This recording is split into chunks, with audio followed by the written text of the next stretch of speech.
ঘরে ধান তোলার জন্য আমাদের যেন উঠান পরিষ্কার করাই শেষ হচ্ছে না। আর আজকে তো পুরো উঠানটাই পরিষ্কার করে ফেলেছি। আর খড়ি কাটার জন্য দেখো কত সুন্দর করে ছাতিও বসিয়েছি। এদিকে ইট পাততে হবে ধান তোলার জন্য, এই জায়গাটাতে একটু পরিষ্কার করে দিলাম। আর তালে শাঁসও খেয়েছি আজকে। Hello everyone, welcome back to my daily blog. তো নিউ একটা ব্লগ নিয়ে আবারও চলে আসছি। আজকে সকাল সকাল ঘুম থেকে উঠে আমার অন্য কিছু রান্না করার প্ল্যান ছিল। এর মধ্যে কবুতর ছিল একটা, যেটা কাল থেকে খাঁচার মধ্যে রেখে দেওয়া ছিল। তো শাশুড়ি মা বললো খিচুড়ি বসিয়ে দে, আর একটা কবুতর রান্না করলে আমাদের কারোরই হবে না।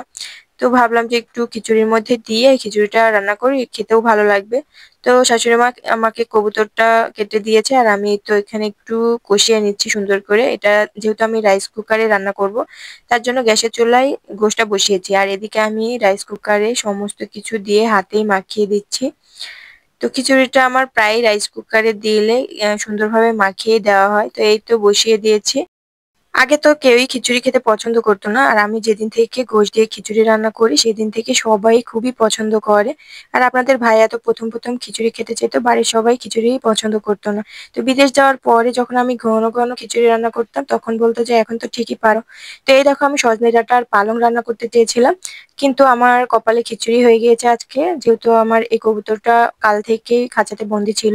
তো এই তো খিচুড়িটা প্রায় হয়ে গিয়েছে, আর হুজুরও এর মধ্যে চলে আসছে। তো এখন ওকে খেতে দিয়ে দিব। আর কালকে একটু গোশ আছে, যেহেতু পোল্ট্রি মুরগি রান্না করেছিলাম, তো অল্প একটু আছে।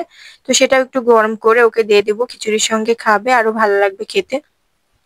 ও যেহেতু এখন পরীক্ষা হচ্ছে ওদের, তো খুবই তাড়াতাড়ি চলে আসে। তো ওই জন্য আমার সকালে একটু তাড়াতাড়ি করে খিচুড়িটা বসানো, কারণ এইগুলো রান্না করতে আমার অনেকটা সময় লেগে যাবে। তো সেই চিন্তাতেই আরো খিচুড়ি রান্না করা। আর আজকে দেখো শ্বশুর আব্বু গোবরগুলো বের করে দিচ্ছে। কাল দুদিন তো আমি বের করেছিলাম, আর দেখি যে এর মধ্যে ছাগল দুটো বের করা হয়ে গিয়েছে। আজকে আর আমাকে এগুলো দেখতে হয়নি।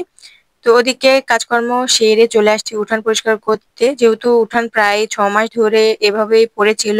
শুধুমাত্র মাঝখানটা পরিষ্কার করা হতো, আর চারিপাশটা নোংরা হয়ে আছে। চারিপাশটা নোংরা বলতে চারিপাশে শুধুমাত্র খড়ি বাঁশ এইসবই রাখা ছিল, তো ওইগুলোই জড়ো করছিলাম এক জায়গায়। আর এর মধ্যে শাশুড়ি মা বললো সবার আগে এই ঘরটা পরিষ্কার করে দিতে, এটা হচ্ছে আমাদের ধান রাখার জন্য। তো যেখানে ইট পেতে দেওয়া হবে তার জন্য চারিপাশটা পরিষ্কার করে দিচ্ছিলাম। এখনো চারিপাশে বেড়া দিতে হবে, অনেক কাজ এখনো পড়ে আছে। তো সেগুলো আস্তে আস্তে করা হবে দিনে দিনে। তো এর মধ্যে চলে আসছি উঠানটা পরিষ্কার করতে, ঝাড়ু দিয়ে নিব। তো আমি কালকে তো আমার বাড়ির সামনের দিকটা পরিষ্কার করছিলাম, আর এখন রাস্তার দিকটা পরিষ্কার করছে। আর এখানে দেখো খড়িগুলো কাটার জন্য ছাতিও বসিয়েছে, যখন যেহেতু রোদ উঠে গেছে, আর এখানে খুবই কড়া রোদ।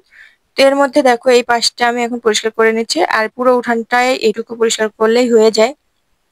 এখানে পরিষ্কার করতে পারিনি, তার কারণ এখানে একটা চৌকি ছিল, আর এই বর্ষাকালে এখানেই গাড়ি রাখা ছিল, যার কারণে এখানটা একটু গত গত হয়ে গিয়েছে, সেগুলো একটু পরিষ্কার করতে হবে।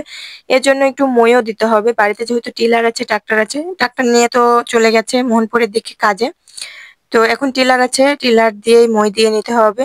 যেহেতু এলোমেলো হয়ে আছে, গর্ত গর্ত হয়ে আছে, তো ওইগুলো ভরাট না করলে, আমরা যেহেতু ধান সিদ্ধ করি, তো ওই জন্য মেনলি ধান সিদ্ধ করার জন্য এই উঠানে আমাদের ধান শুকিয়ে নিতে হয়। তো ওই জন্য আরো মই দিয়ে নেওয়া। তো এই তো বসে পড়েছে খড়ি কাটতে। আর এর মধ্যে দেখি যে একটা চাল কুমড়া ফেটে গেছে, তো ওটাও করে নিতে হবে এর মধ্যে। এই চাল কুমড়াটা যে গাছে ছিল, সেই গাছে প্রায় 4টা মতো চাল কুমড়া ছিল, সবগুলো এরকম পড়েই ফেটে গেছে। আর এদিকে এক কোবে কুড়ালি ভেঙে ফেলছে, তো খড়ি কাটতে গিয়ে সেটা এখন ঠিক করতে হবে। কুড়াল ঠিক করার পরে দেখো কতগুলো খড়ি কাটা হয়ে গিয়েছে, আর এই খড়ি দিয়ে আমি অনায়াসে 1 মাস জ্বালানি করতে পারবো। তো এই তো চলে আসছি তাল কুড়াতে। এর মধ্যে উঠানে ছিল তালের আঠি। তো ওটা বাড়িতে যেহেতু আছে, সেগুলো তো বাড়িতে থেকে আমরা সবসময় খেতে পারবো। তো এখন দূরে একটা তাল গাছ আছে, সেখানে আমাদের তালের আটিগুলো এক জায়গায় জড়ো করে রাখা। তো শাশুড়ি মা বললো যে আগে দূর থেকে নিয়ে এসে খেয়ে নে, বাড়িতে যেগুলো আছে সেগুলো তো পরেও খেতে পারবি। তো ওই জন্য দেখো জঙ্গলে চলে আসছে, আর এখানে একটা বড় তাল গাছ আছে যেটা আমাদেরই। তো বাড়িতে নিয়ে গিয়ে তালগুলো রাখা হয়নি, তো এখানে তালগুলো এক জায়গায় জড়ো করে পালা দিয়ে রাখা হয়েছিল। এখন দেখো কত সুন্দর গাছ বের হয়ে গেছে।